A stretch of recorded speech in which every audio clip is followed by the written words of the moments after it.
Welcome to Office of, a clubhouse for sharp takes on confidence, drive, and being a solid man. This is a place for unfiltered stories, questions get answered, and new ones get asked with some of today's most fascinating guys. This is your space, your story, your rules. Come on in. The door is open. Today on Office of, we've got Jeremiah Brent. For more than a decade, he's been running his own firm, learning the hard way, stacking wins, taking losses, and figuring out what it means to balance ambition with life at home. He's a husband, a dad to Poppy and Oscar, tatted up with the good hair, and someone who knows the weight of showing up for family, for work, and for himself. This isn't just about design, it's about grit, growth, and what fatherhood really looks like in real time. Welcome to the Office of Jeremiah Brent. One of the main reasons why I'm doing this podcast is because I hate the sound of my own voice. You should do a television show. No. You'll really spin out. You know when you listen to a voice message, if you ever leave a voice message for somebody and you hear your voice and you're like, who's she? Yeah. Like, who the hell is that? Yeah, well, I tried doing a TV show. It's like, I don't even watch anything. Can you not watch it? No, I don't like it at all. Is it because of the way you look, the way you sound? I mean, listen, I'm definitely not the easiest on myself for sure. Yeah. Hypercritical. But it's also just, especially with TV in particular, with the stuff that I've done, I really give everything I have to it, which is why I'm usually either a puddle or it's intense. It's not not intense. And so I don't know. I don't like to see it. What about your own podcast though? Do you like doing it? I do. Yeah. I like meeting people, having conversations. I like understanding people's origins and the relationship with home because it's really fascinating to me how much people's childhood affects the way that they live as adults and kind of what they're looking for. Yeah. And a lot of times we'll kind of discover that through the conversation. But I would much rather be on this side of the microphone. It's much less work. I just get to answer your questions. It's a lot easier, I think, than being the one sort of in charge. I've learned a lot about myself in doing this podcast. Yeah. When I came up with the idea, I thought it would be a lot easier. Yeah. It's not easy to do, and it's not easy. This is where my head is always at. I'm talking to you. Yeah. I have a structure of what I want to achieve. Yep. Get to his childhood. Exactly. Yeah. Get to the childhood, figure it out, listen to what you're saying, make sure I know what's coming up next. Yep. Then tap into what you're saying to come up with my next question, and honestly make it seem as less and awkward as foster possible. a connection simultaneously. Because that's the most important part. Which is we've all had those interviews where that connection part is a little bit more complicated. At least I have. And so I think that's the interesting thing. And that's the interesting thing about podcasts that I don't think people understand is how much that connection plays a part of it, whether it's in person or on Zoom. It matters. So it really matters. And you can't force it. Yeah. And it can come off amazing or it can come off as awkward. But I think you're totally right. The real connection needs to be established. Are you naturally curious? So that's the whole thing. Yes. Okay. Because I'm curious about everything. Yeah. I'm a little bit curious. Yeah. I'm definitely nosy. I love to hear gossip. Some tea. Yeah. I like tea. I like to take all that stuff in. Yeah. And I really like talking to people. Yeah. So I think that's what makes me decent at this. You're doing great. Thank you. Because I'm curious. And I'm also, the whole premise of this was really tapping into sort of what it means to be a guy today, because I think it's very tricky. Yeah. And I think it's really nuanced. And I think there's so many different personalities that show up in different ways. And I just wanted to create a space where guys could sort of be open and vulnerable with each other. Yeah. And learn from each other and have this amazing dialogue that I don't really think exists everywhere. No. And I'm trying to create something sort of unique. Well, you're doing it. I hope so. Yeah. I'm so excited to be here as a pillar of such massive masculinity. That's what I'm known for, Watch out. I'm going to teach you a thing or two. This is going to get real broy. Yeah, you better watch out, bro. I was listening or watching something the other day that you were on. It was a podcast. You were speaking to some students, and you briefly touched upon your upbringing. Were you raised by a single mom? Initially. She remarried for the second or third time at that point. Yeah. And then he was my stepfather. But I mean, to be honest with you, even though she remarried, she was still a single mother for my entire life. She was. There was definitely an absence of like a great male figure in my life. But she was formidable. She still is. Was she very responsible for your design eye? Like, did she have a say in all this? The interesting thing is, like most single parents, her life was about working. She worked. She also What did she do? She was a paralegal, and then she ended up putting herself into law school and teaching, and then ended up opening up her own firm as her career progressed. But she grew up poor. We obviously did not have a lot of money growing up. But she had a lot of pride in the way she lived. She was Portuguese. My grandmother was like 4'2" and this really angry little Portuguese woman, but so creative. But everything was always meticulous about my mother, the way she lived and the way her mother lived. So it's like, we didn't have a lot of money, but I knew that every Tuesday and Thursday I was vacuuming. Did you like it? Cleaning? No. Yeah. Now, I love it a lot. This is 40. I'm like, give me that Windex and 20 minutes alone. Instant results. No, but I mean, listen, she was really interesting too because she was a dreamer who never got to live out any dreams. She just didn't. I always joke that my sister and I are like two sides of my mother's brain. Whereas like I will go try anything and I'm fine with failing about anything. It doesn't bother me. You're an optimist, aren't you? 100%. I think it's all so great. I really do.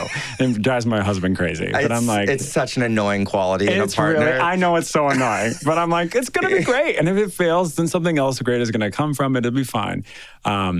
But no, she and I used to go when I was younger all the time on the weekends, and we would look at houses and, we would dream up how we would live in it and how other people would live in it. And so there was a lot of fantasy. And so that really was my introduction to design, was fantasy, and how I would create spaces. What were you like growing up? Like, were you... I was sweet. You were a sweet kid? I was sweet. I was really quiet. I look back now and realize like how much I was dealing with like so much internalized homophobia and my own issues at that time being gay because, not a great time, which makes me sound very old.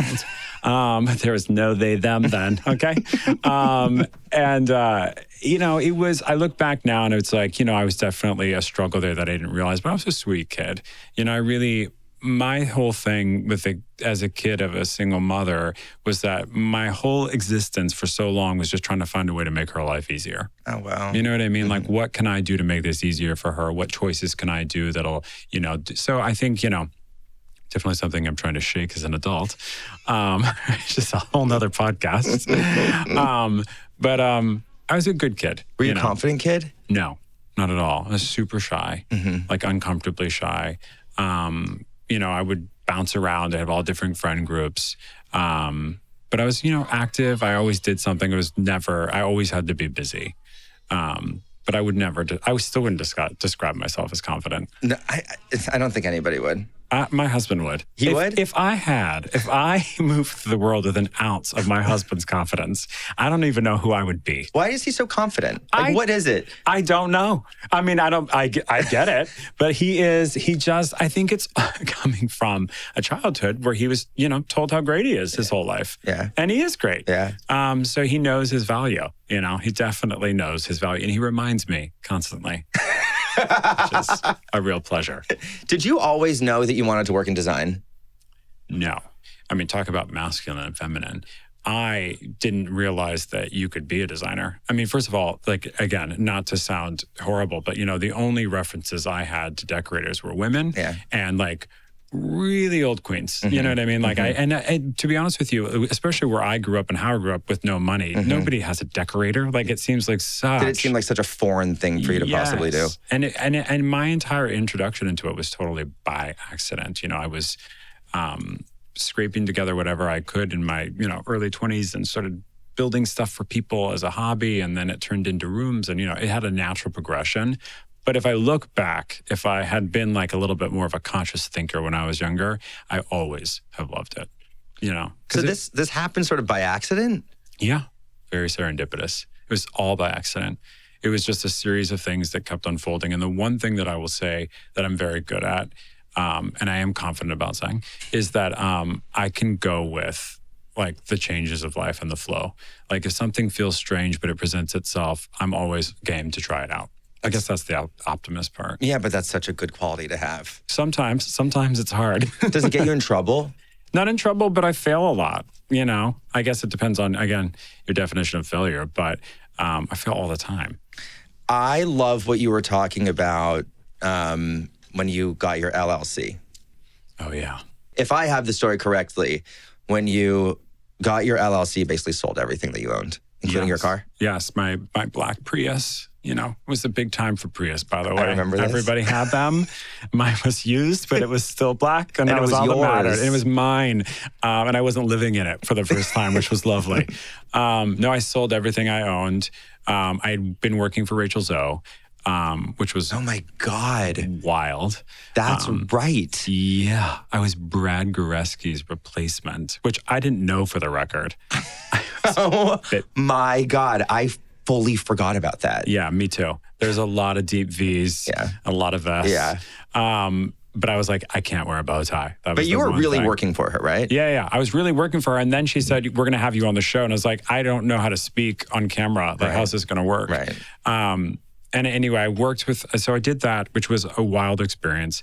And then she was actually the person who said to me once in her kitchen, this really isn't what you should be doing. And I'm like, the fuck? Are you firing me?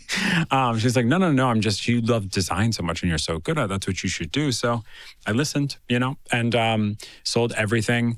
I had my mother help me file for my LLC, which is the only way I could afford it. Yeah. Oh, right, because she had paralegal she experience. Had the connections, so she helped me file it. And I bought a decal, put it on my living room wall that was now empty because I sold everything. What did the decal say your name? Jeremiah Brent Design. So from day one, it's been the same? Yeah, which now I wish I would have changed it. Why? I don't know. You know, the company's now 50 people. And like... Your company is 50 people? Yeah, between two coasts. So I don't know. It's not... I don't know if... For me, the most interesting thing about scaling and growing and changing is like, you know, it's not just mine anymore. You know, it's like, and it's so important for me is like the fabric of the company for people to feel like themselves in everything we do. So I like, that's the part that I wish that it was a different name. But I listened to something that you were saying and it ties back to your firm being 50 people big, which is a significant number. It feels significant when that health insurance comes through every month. I'll tell you that. I lay in bed thinking about people's benefits. So yes. Do you find that your job is less creative now and more people management? I feel like it's a different type of creative. Yeah. You know, it's interesting because when you start your company, you're everybody and you're everything. You know, I'm the HR department, I'm the creative, I'm the organizer. And then if you're smart, you get out of your own way enough to grow and to bring people in that know what they're doing and that you trust. And they make you better. They really do. I mean, I may not agree with the designers that I'm working with on a project, but that conflict and that contrast always makes it work better. So it's just different now. You know, I definitely have control issues. Do you? Which I feel safe enough saying to you in this warm little cocoon we're in. But I'm working on it. What are they? What are the control issues? You like to have a say in everything? I'm just like a real purist. Like when I have when I can see something in my head for a client or something or a narrative that I want to express, like it's really hard for me to not do exactly what I imagine and what I think is best for them. So, but you know, that's what's good and bad about me, you know? I love this idea that you said when you started, you had this vision, which you actualized, of 3 people sitting around sort of this like central coffee table, conference room, whatever it may be. Was that the best? Yeah. I mean, the interesting thing now is I want to keep growing and scaling, which is the complete opposite of what I imagined. Which is what I think the difference is with success, you know, because I've done a lot of things where I wanted to do it because I wanted to either make a lot of money from it or it to be, you know, something that wasn't pure. And the most successful things I've done are because I love what I'm doing. You love your job? Love. It's my favorite thing in the world. I like when I'm not traveling or doing anything else and I'm in the office, it's like, it makes me so Do you happy. love Mondays? Oh my God, I do. Do you know, what was that movie about the guy who did WeWork? Oh, yeah, totally. So I'll just have to tell you this because it made me laugh. My whole office was laughing. So that whole beginning, for the first like 30 minutes of that movie, I was like, this guy doesn't seem that bad. I mean, he's like music on his Mondays. And I was like, I love Mondays too. I was like, but then obviously it went down another path. But the first 30 minutes, I remember looking at Nate and going, is something wrong? No, but I like beginnings anyway. You do? Any beginning I'm here for. Is that the best part of the project for you, the beginning? Yes, well, it depends on how you look at it. But yes, I think the beginning, and then also when I bring people home for this like next chapter and the new beginning in the house, I love that part. Do you feel that you can literally change people's lives with a space? I think it's hard for me to take responsibility for that. I think I can help steward people that direction. Yeah. I think home is at its core like the most transformative experience you can have. It's the representation of where you've been, where you want to go, how you see yourself, how you want other people to see you. And if you do it right, it can, like I said, this idea of this tapestry and weaving in all of these different parts of yourselves, it's really special. My house growing up was so transactional. What do you mean? Well, because we moved and my mom worked. And so there wasn't a lot of like life happening in that house. We went to school, we came home, we did this. Got it. And so I'm fascinated with like creating spaces that really force you to like have a big life in your house, How many times did you move? Not a ton, like maybe 3 or 4. Yeah. But my childhood, when I look back, was a lot of, like I said, like just in movement, or her working all the time, or I would go to school, come back, babysit my sister, leave. It wasn't a lot of like core memories and ripples like in a space, which I think is super interesting. My parents still live in the same house that we grew up in. I wrote an entire book about that. Tell me. Do you love it? The space that keeps you. That's right. It's not a plug, by the way. I'm just saying, like, that is my fantasy. Is it? Do you want that for yourself? I like the idea of, so it's interesting you asked that. I like the idea of newness. Okay. But I also love the idea of safety. Mm-hmm. So there's something about when I go visit my parents back home in Toronto. It's the only place I've ever lived. It's the only, they lived in another place. I wasn't even born yet. So it's arguably the only place that I know, and they've been there for 40 something years.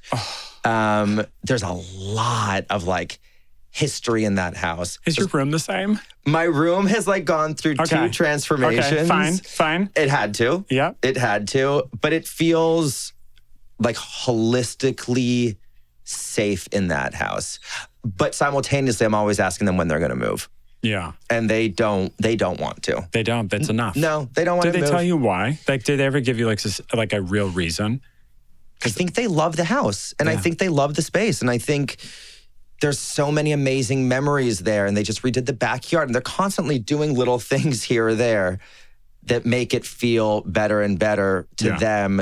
And anytime I come home and I'm like, Mom, like, I think when you live in a place, you don't necessarily see the things that are sort of falling apart. Yeah. Because you're like around it all day. I'm like, Mom, like, there's like a crack in the ceiling over there. She's like, it's fine. Like, it doesn't matter. It's like, it doesn't matter. It doesn't matter. Because who cares? all the echoes are in that house. All the echoes. Which are is in that like house. that is like for me, like the biggest fantasy and the most, like the complete luxury is like having a space that you look around and you see every single memory from your childhood there. Is it hard for you when you guys move around?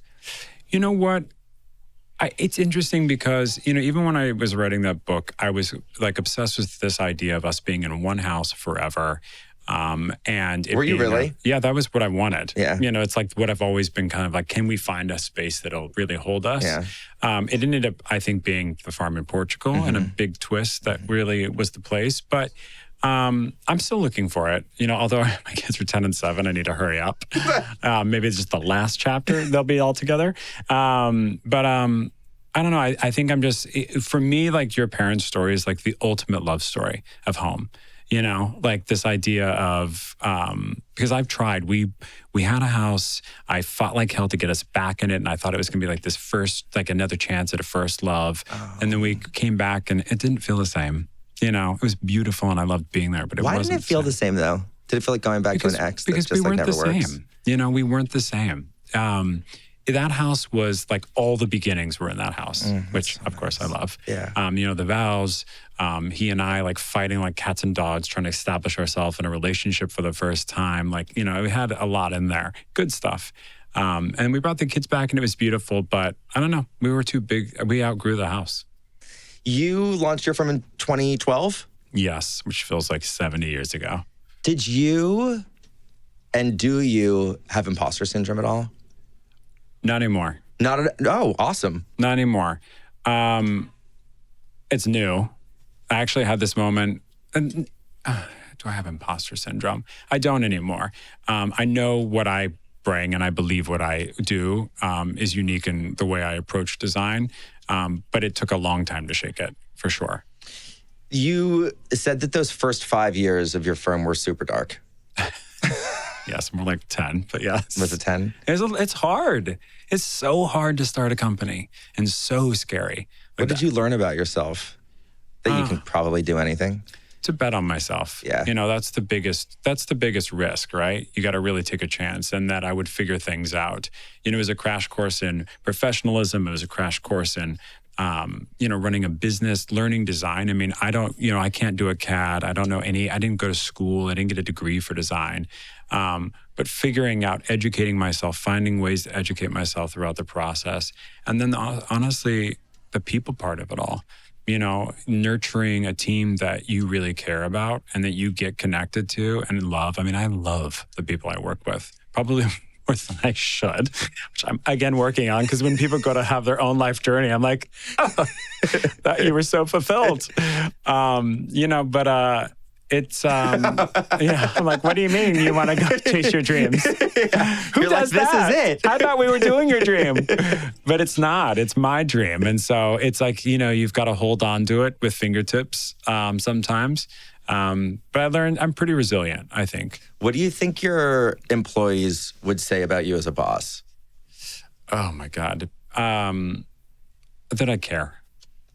That much I know. That's like one of the driving pillars of like what I do. And that's most important for me is that the people that we work with understand that I really care about them, because I do. I really do. I love the work. I absolutely love what I do.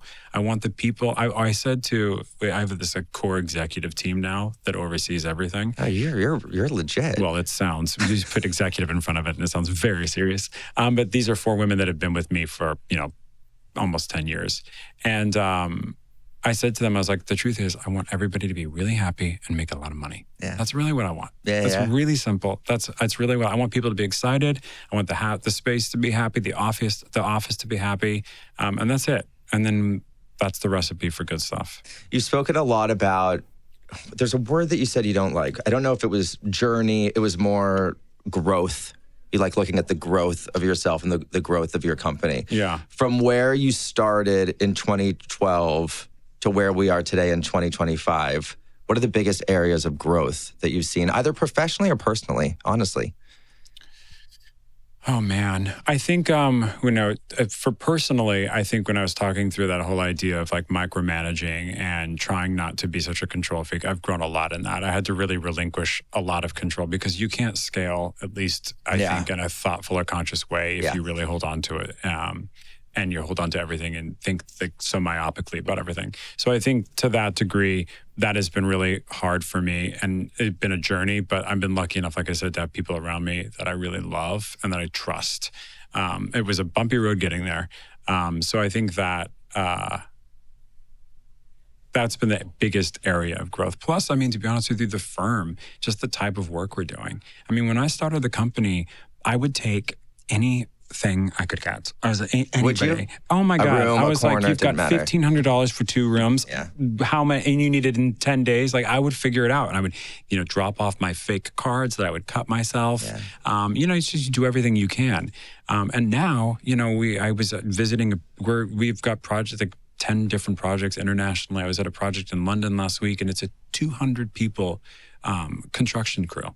I mean, the projects are massive. Huge. It's like a Hollywood set. Yeah. And I still have these moments though, like we were driving out there and it's in the country. And so I was looking out the window and I felt like that same kid that I did when I was living in Modesto that would look outside, you know, but I was like, wow, same kid, different view. So it's just, I think that has been a big area that things have changed. When Queer Eye came your way, was it an automatic yes, or did you grapple with it? No, it was, well, they asked me to do it the first time. Oh, they did? Yeah. Before they had cast Bobby, we had just had Poppy. Yeah. And I had known the producers because I did a different show with them on Homemade Simple. It's basically like me and a Swiffer. It's like all promotion.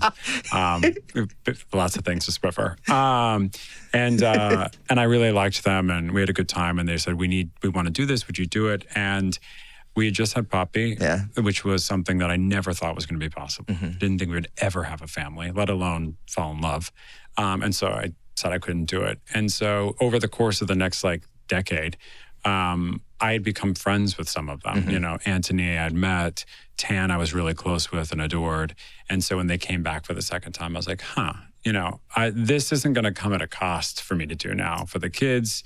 Why not? Let's see how it goes. So, and? Best decision I ever made. Really? One of the hardest things I've ever done. Why? It was hard on my family. Yeah. It was hard on my marriage. It was hard just because the show in its nature is hard. That show is so authentic in the vulnerability component and what you're asking people to give you. And, to be a part of an ensemble, doing what we do or what your silo is one thing, but it's really powerful for me to sit back and watch, my friends do what they do. They'll never forget, there's this woman, Nicole, and I'd done her house and I was really proud of it. It was beautiful. And we had this gorgeous moment. And then she walked around the corner after Tan had taken her to change, and she looked exactly the way I had imagined, I had seen her, but she had never seen herself, but she did that in that moment. So that was cool. And that's what the show is. That's what people like about it. It's the idea that hope can be transformative and joy is resistance, in its own form. And that has been a real gift, and it also tethered me to why I started doing what I do in the first place with the firm. Did you take the stories of the show home with you? Yeah, I still talk to everybody. You do? Yeah, I did. What, Jenye? It was like everything you wish you could have done for your mother. Tell me more, because I know this really I still get goosebumps about it. She was just the real deal. First of all, she didn't come through the casting process. Nobody knows this. She was actually put forward by my mother-in-law, who had talked to a girlfriend of hers, and they were like, oh my God, if they're here shooting, they have to meet this woman, Jenye, she's amazing. And so she ended up coming completely organically to the show. And she was the best. She worked so hard. She'd been through so much. And, that reveal with her, which I knew was going to be super intense because she was just so present, and she was obsessed with religion, which I was so stressed about because my, obviously as a gay guy, my relationship with religion is complicated. Hell yeah. But she received it all through God, through us, which was a really wild thing to experience. We were part of that spiritual experience for her, which I thought was such a beautiful conversation and such a beautiful way to look at religion and the inclusivity of that. And, there was this one moment, which I'll never forget ever, where she fell to her knees, which was dramatic enough. But she was like, this is exactly where I used to pray every day for my life to change. And now I'm sitting in here. And so it was just wild. It's one of those things where not everybody gets access, unfortunately, right now, to how great humanity is and how good people can be. And so that show, to me, gives people that access. And I've seen it. I'm out there, we're doing it, and we'll meet people who were massive Trumpies and didn't understand anything. And by the end, we're getting kisses and hugs. And it's right, there's still so much opportunity and so much room. It must have been such an awesome experience to live in real time how transformative you can be on someone's life. Yeah, to be a part of it. Yeah, it was wild. What did you learn about your relationship with the cast, with the guys? Was it as fun as it looked? Yeah. You guys had a riot? I realized how much I needed gay friends. To be honest with you, I don't have a lot. Do you not? No. And I don't know why. I think we had kids early, and the invites. out. The invites stopped coming. You're out. Nobody wanted me at the pool party. And then, I don't know. I think for me, so much of my life for the last decade anyway has been parenting, working, husbanding. It felt really good to like cackle and be silly and naughty and laugh.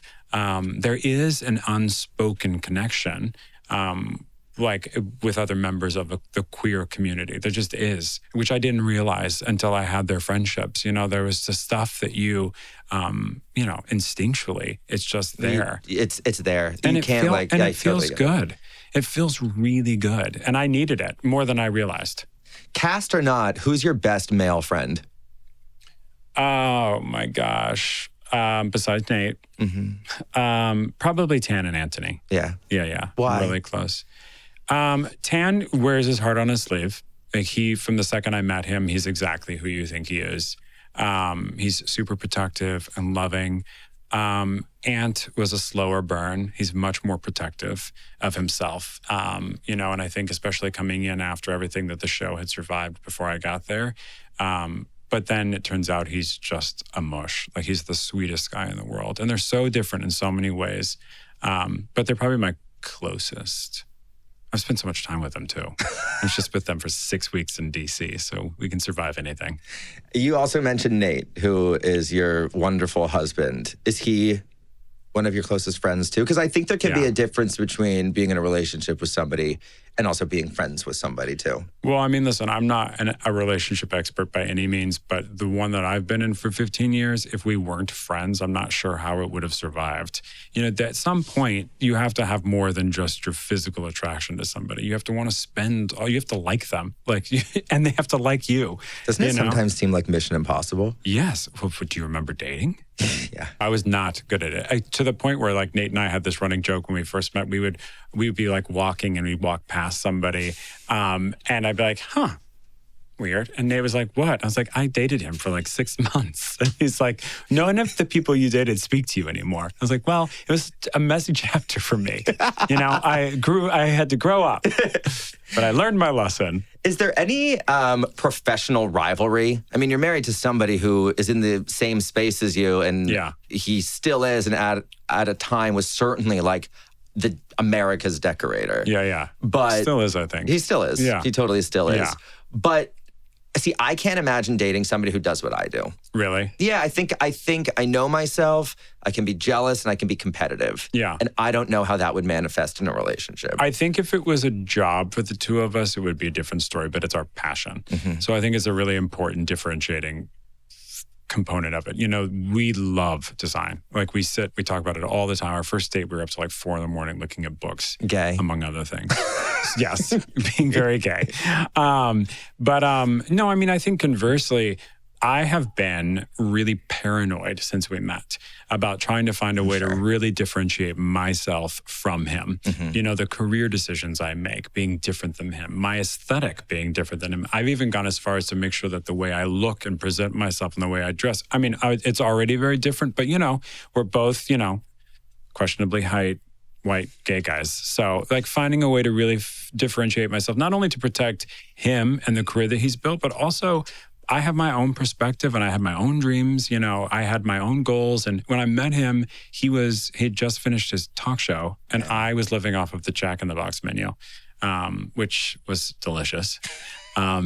Did you ever eat Jack in the Never. Box? Oh my God. We didn't have Jack in the Box in Canada. Well, you really missed out because there's these tacos. Nobody knows what the meat is, but they're delicious. And you get 2 for 99 cents. But my go-to fast food, and I'll still dabble, maybe 3 times a year, I can fuck with McDonald's hard. I haven't had McDonald's in 20 years. Why? It's the best restaurant. It's first delicious. Of all, we're not going to have our first fight on our first date, okay? That does sound really delicious right now. Do you ever go for fast food? No. Never. No, I'm not a fast food gal. Were you ever? Actually, I shouldn't say that. No. Well, I was when I needed to. And it was the only thing, it was sadly that you could afford to eat. I hear you. I shouldn't say that. We went to Portugal for the summer for 2 weeks, and I had a cheeseburger every single day. Good. On the beach. As you should. And I loved every second of it. You mentioned before you didn't think you were going to have kids. Mm-mm. I mean, I understand why. Yeah. But I had a really tough childhood with my stepfather. Again, like pulling back a little bit, I also didn't think that I was going to fall in love. And, I didn't think I was going to have any of that. And so the idea of having children, surrogacy, none of that was something that was a conversation. The really interesting thing about our community is there's not a lot of great love stories to reference. I know. They weren't allowed to be. It's so heartbreaking. There isn't, chapters and chapters and years of these beautiful stories because nobody could share them. So I didn't. When I met Nate, I did everything I could not to fall in love. Did you? Yeah, I was super, super young. And it was interesting. We're on two again, different places. He was very much set in his ways. He was 41 when I met him. I was 26. And he was established and had a way that he liked things. And I was like, fuck this. I'm also independent. It was a little bit of us both beating our chests. But he said to me one day, we had broken up 6 times at that point. And he's like, when are you going to get it? This doesn't happen. People don't get a great love like this. So just trust me. And that was it. That's so sweet. I know, it was really sweet. And I trusted him, which was even crazier. And he's never moody? Oh my God, he's moody all the time. He's a fucking pain in my ass. Let me tell you something. He's a monster, you guys. He's there's yin to the yang. No, he's great, but he's a pain in the ass. But I'm uniquely qualified for his brand of crazy, and vice versa. He's really patient with me, he is the foundation for so much. At least for me, he's always been there. So every risk I've taken, everything I've ever done, I've known that no matter what happens, I'm going to have him there, which makes a big, it's a big deal. Was having kids together the best thing you've done? Yeah, it was pretty unbelievable. I was 29 when we had Poppy, which is... You were? Yeah. 30, sorry. We got married at 29. We had her at 30. It was interesting. I didn't ever want kids. It wasn't even something in process. And then Nate wanted them? He always wanted them. And he was the first person, obviously I was wildly in love with him. And I thought to myself, I could do this with him. I like doing everything with him. It was everything I thought I was going to be as a parent. I wasn't. Everything that I thought it was going to be, it's 10 times better. I mean, I hate, my girlfriends give me a hard time, but honestly, it's so much fun. It's been, easy in the sense that, there's obviously difficult moments and they're little people and there are these little things that you have to protect, but it's really amazing. It's like this beautiful layer to life that I didn't know I needed. Are they aware that you guys are in the public eye? They are now. They are now. Yeah, when we did a show together and they were actually on it for the first 5 years of their life and they had no idea. And then when Poppy started clocking in, I was like, you know what? I am not interested in raising Lindsay Lohan, And I mean that from a, child star, not for me. I hear you. So, we decided to stop doing the show for that reason. They're definitely cognizant of it now. And then the Queer Eye thing is a very different level. And so and the interesting thing is my daughter is so much like Nate personality-wise. I mean, we go to this fashion show every year. We've been going for Christian's Year on it for 5 years because he saw me post a sketch of her. And she walks in there, she owns the place. She was like, oh, I was like, who are you waving at? She goes, it's Oprah. And I go, can you sit down? She's like, we should go say hi. I'm like, no, we shouldn't. Have a seat. What's going on? She goes, oh, there's Whoopi. I should go let her know that I saw Sister Act. And I go, that came out a long time ago. And let's just hold on. But that's her. She's got no fears. She asked me, we were with Simon, Huck, and Pip at the thing. And she goes, we should do a lap. And I go, a lap? Fuck, did you learn about a lap? Who did she learn that from? Guess. Nate Berkus. That's who. Yeah, gotta sing, gotta dance. Nate wants to do a lap. Nate'll do a lap anywhere, anytime. The big joke of our relationship, well, the thing that's really great about Nate is he sees everybody the way they want to be seen, which is so beautiful. That's a really good characteristic. Yes, unless it's not who they are. Oh, does it happen? Oh my God.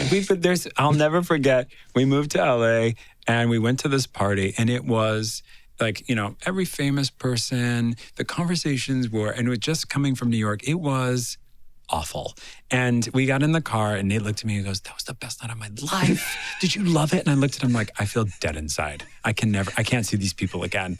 But that's just, that's us. He's, as much as I'm an optimist, he's like a golden retriever. What about your social battery? Because the older I get, and I have a great social life, but it drains me more so than it used to. Yeah. I can feel quite depleted. Sometimes even after like a great dinner with friends, I'm like, oh, I need a night to myself or a few nights off. Like I can't do that again for a little bit. Can't bounce back like you used to, huh? Can't bounce back. No, I feel it today. We went to dinner last night. I'm like, I was home by 11. What's happening? Yeah. No, I mean, I will say Queer Eye definitely kind of reinvigorated I was never particularly social before. We always have like a little cluster of friends that we're really close with. Yeah.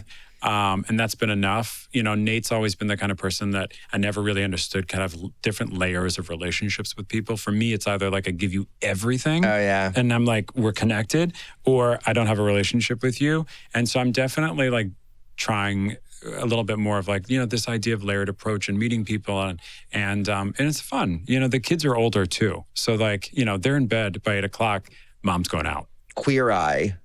Yes. Is very queer. Queer Eye is very queer. What can we expect from the next season? Can you talk about this stuff? I think so. Okay. Loosely. I'll keep it broad. I'll keep it vague. It's the same thing. This is the last season that we did. How does that feel? Great.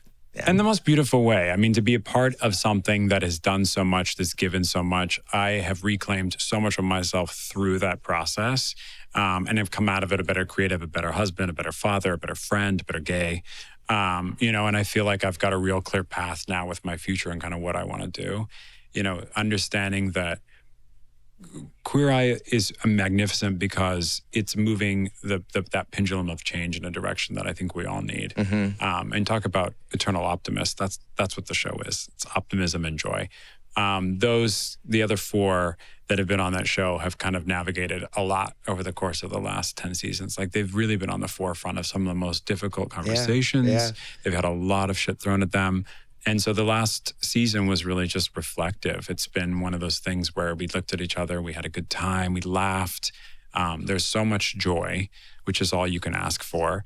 And it was nice to kind of, when I did this last season, the 9th season, the first one I was a part of, the only intention I had was coming in and being the lens for the guys. Like I wanted them to see themselves the way everybody else sees them. You know what I mean? And it was beautiful in that. Like they even said, we forgot. We've been doing this for so long. We forgot like what it really is. It's so awesome. Yeah. And so this season 10 was just us standing in that moment. It was a hard because it was in DC. There's this particular moment where we're standing in front of the White House and that building can represent so many different things, and for me, with Obama, it was all hope and opportunity and the prospect of this big, beautiful future. And I would be lying if I didn't say that when we were standing in front of it now, it felt really scary and heavy because each one of us represents a lot that house is against. And so, I'm really proud of the season. I think we talk about a lot of difficult issues. I think we have a lot of difficult conversations. We have heroes unlike anything that we've ever had before. I love that they're referred to as heroes. Yeah, they are. We have some really beautiful experiences, some really tough experiences. But I don't know, it was like a beautiful thank you. Why do you think sort of mass America has embraced you, even before Queer Eye? Because I was thinking about this. You think they've embraced me? You do? It's nice. I totally do. And I don't think that goes for everybody, but I wonder if it's you give people hope or you make people feel seen, but there's something about you that, mass America knows you. And it seems like really they care about you. Maybe they care about you and Nate together, but there's something about it. And I don't know, I can't pinpoint it, but it's there. Well, thank you. That stresses me out, but I appreciate it. I'll try to take that compliment and receive it. I think it's important. I think it means a lot to me because I spent so much of my life trying to be somebody different than I am and who I wasn't, that to be, at this chapter of my life, raising children, creating work, doing things that matter. See, I'm not going to get emotional. It's a big deal. I think that if anything, that says to me that people believe me. And that's really what I want, because the truth is, life is really beautiful, and really complicated. And the humanity part of design and this act of showing love through design, it's like one of the greatest gifts of life for me. So I really love it. So that means a lot.